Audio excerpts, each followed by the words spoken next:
ஓம் சாந்தி. இன்று அறிவோமா ஆன்மீகம் பகுதியில் கோபத்தை வெல்வது வெற்றிக்கான 5 சாவிகள் என்கிற தலைப்பில் பாகம் 2ஐ பார்க்கலாம்.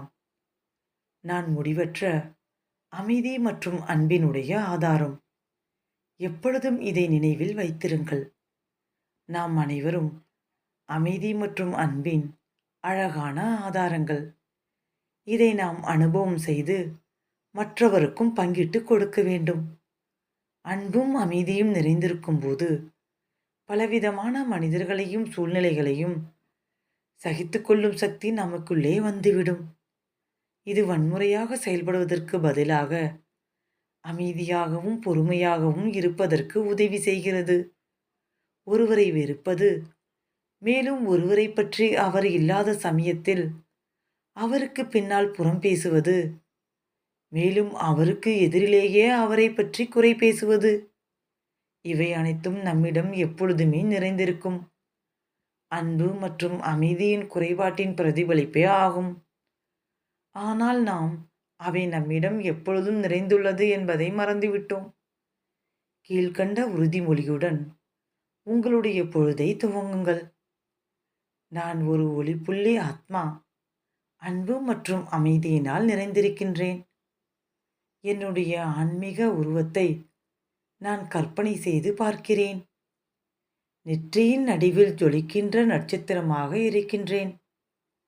இந்த இனிமையினுடைய ஒளி கதிர்களை உலகம் முழுவதிலும் நான் பரப்பிக் கொண்டிருக்கின்றேன். இந்த உறுதிமொழியை ஒரு நாளில் மீண்டும் மீண்டும் தனக்குள்ளே சொல்லிக் கொண்டிருங்கள். அப்போது கோபத்தை உருவாக்கும், மேலும் வன்முறையாக பதில் சொல்லும் ஆளும் தன்மை மெதுவாக மாற்றமடைந்து இனிமை நிறைந்ததாகவும் மனிதர்களுக்கும் சூழ்நிலைக்கும் மிகவும் பணிவாக பதிலிருப்பதாகவும் ஆகிவிடும்.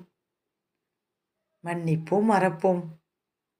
ஒரு நாள் முழுவதிலும் பிற மனிதருடைய எதிர்மறை செயல்களை சிந்திப்பதிலும் அவர்களுக்கு உங்களுடைய மனதில் பல்வேறு உருவங்களை கொடுப்பதிலும் செலவு செய்திருக்கிறீர்களா?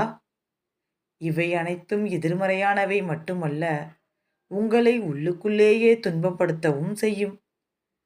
நீங்கள் மனதில் சுமந்துள்ள இப்படிப்பட்ட துன்பம் உங்களுடைய கோபத்திற்கு ஆதாரமாக ஆகிவிடுகிறது. மேலும் உங்களுடைய மனதை வன்முறை நிறைந்ததாக ஆக்கிவிடுகிறது. இவ்விதமாக நீங்கள் சுமந்து கொண்டிருக்கும் கோபம் பல்வேறு சூழ்நிலைகளில் உங்கள் மீதும் பிறர் மீதும் வெளிப்படுகிறது. அந்த கோபத்திற்கு காரணமான அந்த மனிதர்தான் இருக்க வேண்டும் என்ற அவசியமில்லை. மன்னிப்பதற்கும் மறப்பதற்கும் உணர்வின் பலம் தேவைப்படுகிறது. கோபமாக செயல்படாமல் அன்பாக நடந்து கொள்வதுதான் செயலில் மன்னிப்பதன் அடையாளம் ஆகும். மன்னிப்பது என்பது நிபந்தனையற்ற அன்பு செலுத்துவதாகும். மறப்பது என்பது தனக்கு நன்மையை ஏற்படுத்திக் கொள்வதாகும். ஏனென்றால் மறக்காததனால் மனதில் உருவாகியுள்ள வன்முறையானது மனதிற்கும் உடலிற்கும் உறவுகளுக்கும் அளவுக்கு அதிகமாக தீங்கு விளைவிக்கிறது. மன்னித்தால் மட்டுமே உங்களால் மறக்க முடியும். மன்னிப்பதற்காக ஒவ்வொருவரிடம் உள்ள உண்மையான ஆழும் தன்மைகளான இனிமே, அன்பு, அமைதி போன்றவற்றை நினைவில் கொள்ள வேண்டும்.